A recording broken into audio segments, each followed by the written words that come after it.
Assalomu alaykum, hurmatli obunachilar. Navbatdagi ishimiz ham yakuniga yetdi. O'choqlisini akamiz hamyog'ini olib kelib qo'ygan ekan. Bu safar ustanovkaga keldik. Shu qanotlari yo'q ekan. O'zimiz qanot qo'yib, olib kelib qanotlarini mana o'rnatib ishimizni yakunladik, Xudoga shukr. Kimga shunaqa xizmatlar kerak bo'lsa, sarlavhada nomerlar qoldiramiz. Bemalol murojaat qilaverasizlar. Shu mana tushunmaydigan odamlar bor, shuni qiyshiq pechga sotmanglar, shuni aytib qo'yaylik. Olyapti turganlar qarab ko'rib olinglar mana.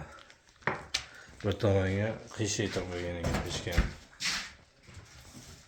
Bu tomoni nolda, bu tomoni mana 2 sm, 3 sm zazor bo'lib qoldi. Keyin yon boshiga ham to'rlik qo'yilardi, bular 2lik qo'yilgan ekan mana.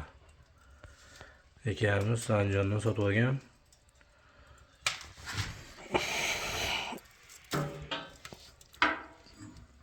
Aldamanglar odamni.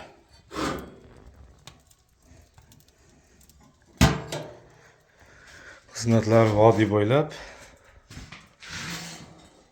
Xizmatlar kerak bo'lsa, sarlavhada nomerlar qoldiramiz. 1 metrli o'choqli.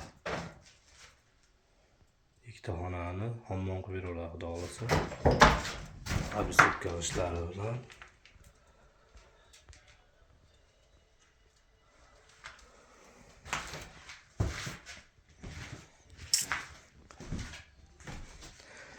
Uyimiz yakkasincha ekan. 20 sm atrofida. Shuning uchun oldidan ko'proq, orqadan ozgina kamroq chiqdi. Orqa tarafi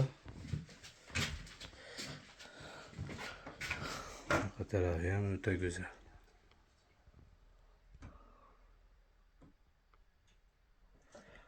Xizmatlar vodiy bo'ylab bemalol aloqaga chiqaverasizlar.